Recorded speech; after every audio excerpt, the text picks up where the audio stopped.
Class 7 Urdu सबक number 14 नज़म ज़िंदगी है मुख्तलिफ जज्बों की हमवारी का नाम। पिछली वीडियो में हम सबक का मरकज़ी ख़याल और अशार की तशरीह कर चुके हैं। आज की वीडियो में हम इसकी मुकम्मल मश्क हल करेंगे। सबक का खुलासा पढ़ते हैं। हमारी ज़िंदगी मुख्तलिफ जज्बों को हमवार करने में गुजरती है। आदमी शलजम और गाजर जैसी सब्ज़ी लगता है। इल्म किताबों में बंद पड़ा है और किताबें अलमारी में बंद हैं। तालीमी इदारे सिर्फ इमारतों का किरदार अदा कर रहे हैं। तालिबे इल्मों से पूछो कि मिल्टन कौन है तो वो इसे सूती कपड़े लट्ठे का नाम बताएंगे। और मोमिन खान मोमिन जो कि शायर हैं का पूछो तो इसे मोहल्ले के पंसारी का नाम बताते हैं। इस दौर में अपनी इज्जत बनाकर रखना बहुत दुश्वार है। शायर साफ कॉलर के नीचे अच्छी सी कमीज पहनता है, यानी अच्छी मुलाजमत को बरकरार रखना भी मुश्किल काम है। कैस जिसने लैला के इश्क में नजत के सहरा की खाक छानी, जिसकी वजह से वो ज़मीन की पैमाइश करने वाला अफसर बन गया। अगर इंसान की फितरत बदल जाए तो ये काबिल गौर बात है, वरना ऊँट को लारी का नाम दे दिया जाए तो वो लारी नहीं बन जाता, ऊँट ही रहता है। दुनिया में हर चीज़ पैसे से ख़रीदी जा सकती है, वो मोहब्बत हो या खाने की कोई चीज़, डिग्री हो या ओहदा, सब कुछ ही ख़रीदा जा सकता है। सवालात के जवाबात। सवाल नंबर 1, ज़िंदगी है बाज़ अशिया की ख़रीदारी का नाम से क्या मुराद है? जवाब है, ज़िंदगी है बाज़ अशिया की ख़रीदारी का नाम से मुराद है कि हमारी ज़िंदगी बहुत मुख्तसर है, ये मुख्तलिफ़ चीज़ों को ख़रीदने में ही गुजर जाती है। सवाल नंबर 2, इल्म अलमारी का नाम से शायर की क्या मुराद है? जवाब है, इल्म अलमारी का नाम से शायर की मुराद है कि हमने किताबों को अलमारी में बंद कर रखा है। हमारे पास इल्म है मगर हम इसे इस्तेमाल नहीं करते, अलमारी को खोलने की जहमत नहीं करते। सवाल नंबर 3, अल्फाज मकतब चार दीवारी का नाम क्या जाहिर करता है? जवाब है, मकतब चार दीवारी का नाम जाहिर करता है कि मकतब सिर्फ इमारत है जिसमें हम कुछ तालीम व तरबियत हासिल नहीं करते। सवाल नंबर 4, सहराए नजद कहाँ वाक़या है? जवाब है, नजद जजीरा नुमा अरब का वस्ती खित्ता है, ये युमामा से लेकर मदीना मुनव्वरा तक का इलाका है। सवाल नंबर 5, पटवारी का क्या काम होता है? जवाब है, पटवारी का काम ज़मीन की पैमाइश करके इनकी खरीदो फरोख्त करना होता है। सवाल नंबर 2, सबक के मतन के मुताबिक दुरुस्त जवाब पर टिक का निशान लगाएं। अलिफ, इल्म अलमारी का मकतब चार दीवारी का। जवाब है नाम। बे, मिल्टन एक लट्ठा है मोमिन खान। जवाब है पंसारी का नाम। जीम, बात तो जब है बदल जाए सरिश्त। जवाब है इंसान की। दाल, साफ कॉलर तले माकूल उजली सी। जवाब है कमीज। हे, दिल हो दलिया हो दनाई के बलाई। जवाब है ज़मीर। वाओ, कैस है दरअसल एक मशहूर। जवाब है पटवारी का नाम। सवाल नंबर 3, नज़म के मुताबिक मिसरे मुकम्मल करें। अलिफ, साफ डैश के तले माकूल उजली सी कमीज़। जवाब है कॉलर। बे, है बहुत ही मुख्तसर सा मेरी डैश का नाम। जवाब है दुश्वारी। जीम, कैस है दरअसल एक मशहूर डैश का नाम। जवाब है पटवारी। दाल, बात तो जब है बदल जाए डैश इंसान की। जवाब है सरिश्त। हे, जिंदगी है बास अशिया की डैश का नाम। जवाब है खरीदारी। सवाल नंबर 4, नज़म ज़िंदगी है मुख्तलिफ जज्बों की हमवारी का नाम का मरकज़ी ख़याल तहरीर करें। जवाब है, इंसान की ज़िंदगी दुख और खुशी के जज्बात को हमवार करने में गुजरती है। इंसान भी मामूली सब्जियों जैसी औकात रखता है। अगर तालीमी इदारों से कुछ ना सीखा जाए तो तालिबे इल्मों को किसी सवाल का जवाब नहीं आएगा। ज़िंदगी में हर चीज़ पैसे से ख़रीदी जा सकती है, चाहे मोहब्बत हो, ग़िज़ा हो, ओहदा या डिग्री हो। सवाल नंबर 5, एहराब लगा कर तलफ़ुज़ वाज़ह करें। पंसारी, कमीज़, नजद, सरिश्त, दुश्वारी। सवाल नंबर 6, दर्जल अल्फाज के मायने और मुतशाबे अल्फाज तहरीर करें। मुतशाबे अल्फाज वो अल्फाज जो बोलने में तो एक जैसे हैं लेकिन लिखने में और उनके मायने मुख्तलिफ हैं। जैसे आला, आला के मायने है ऊंचा और इसका मुतशाबे अल्फाज है आला جس کے معنی ہیں پرزا۔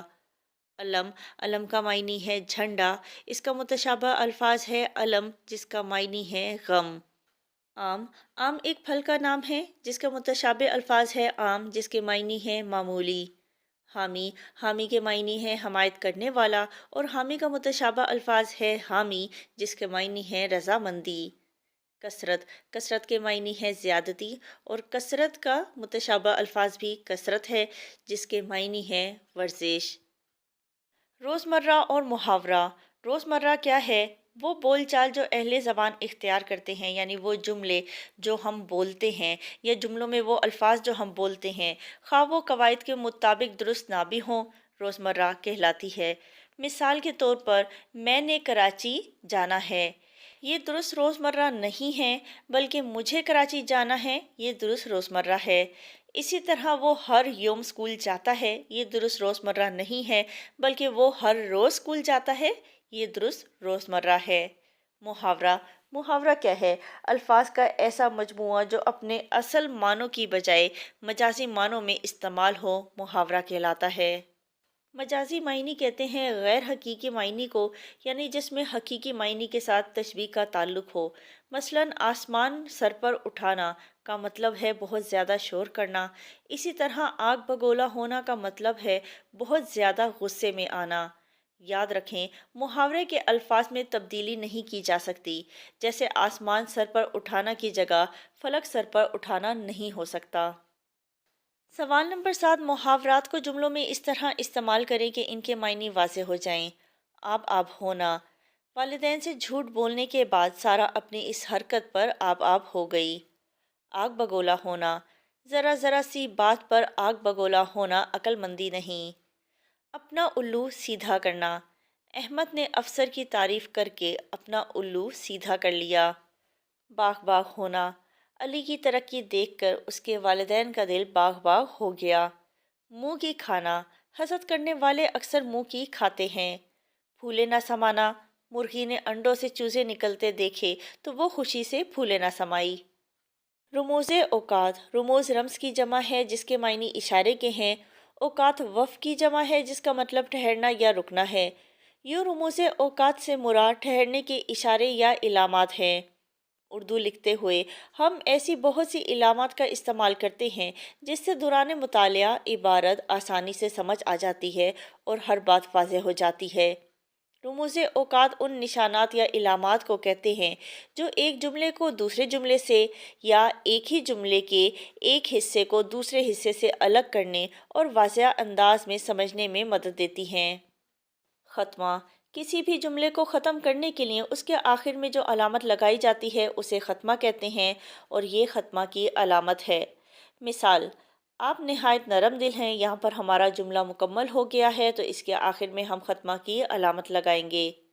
سوالیہ، جب کسی جملے میں کوئی بات پوچھی جائے یا کوئی سوال پوچھا جائے تو سوالیہ کی علامت استعمال کی جاتی ہے، یہ سوالیہ کی علامت ہے۔ مثال، آپ اس وقت کہاں جا رہے ہیں اور آخر میں سوالیہ کی علامت لگائیں گے۔ سکتہ، جب کسی مسلسل جملے میں تھوڑا سا وقفہ یا ٹھہراؤ دینا ہو تو سکتہ کی علامت لگائی جاتی ہے، یہ سکتہ کی علامت ہے۔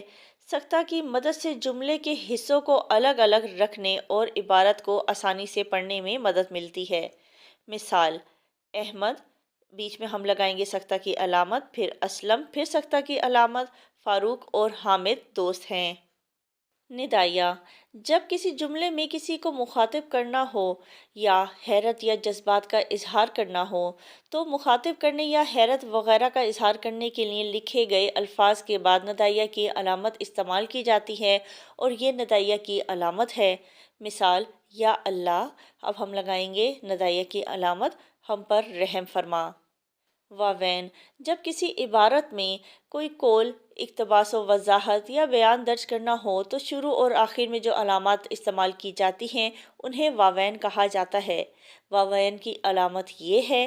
مثال، بچہ بولا، امی مجھے بھوک لگ رہی ہے، بچے نے جو بات بولی ہے اس کو ہم واوین کے اندر لکھیں گے۔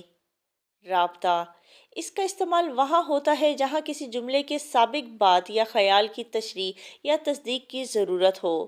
किसी मुख्तसर मक़ूले या कहावत को बयान करना हो या तमहीदी जुमले को, उसके लिए ये अलामत इस्तेमाल में आती है। सवाल नंबर 8 दिए गए पैराग्राफ में मौजूद जगहों पर अलामात वक्फ लगाएं।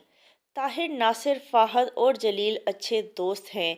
ताहिर, नासिर के बाद हम सख्ता की अलामत लगाएंगे और जलील अच्छे दोस्त हैं। यहाँ पर हमारा जुमला मुकम्मल हो रहा है, तो इसके आखिर में हम ख़त्मा की अलामत लगाएंगे। उन्होंने सैर का प्रोग्राम बनाया, यहाँ पर जुमला मुकम्मल हो रहा है, तो हम ख़त्मा की अलामत लगाएंगे। फ़ाहद ने पूछा, पूछा के बाद हम राब्ता की अलामत लगाएंगे। दोस्तों, दोस्तों के बाद निदाइया की अलामत लगेगी। हम कहाँ जा रहे हैं, ये एक सवालिया जुमला है, तो इसके आखिर में सवालिया निशान लगेगा। तीनों दोस्त सोच में पड़ गए। जलील ने कहा, कहा के बाद हम राब्ता की अलामत लगाएंगे। अब्बा जान ने बताया था के बाद हम सख्ता की अलामत लगाएंगे। फैसल मस्जिद जाना वो बहुत खूबसूरत है। अब्बा जान की जो बात है, फैसल मस्जिद जाना वो बहुत खूबसूरत है, इसको हम वावेन के अंदर लिखेंगे। सब दोस्त वहां जाने पर राज़ी हो गए। इसके बाद हम सख्ता की अलामत लगाएंगे, क्योंकि यहाँ पर हमारा जुमला, हमारी बात मुकम्मल हो रही है। किसी यादगार सफ़र या किसी तफरीही मकाम की सैर की रुदात पेश करें। इसकी वीडियो मेरे चैनल पर मौजूद है, लिंक साथ अटैच कर दिया है, आप लिंक पर जाकर वीडियो देख सकते हैं।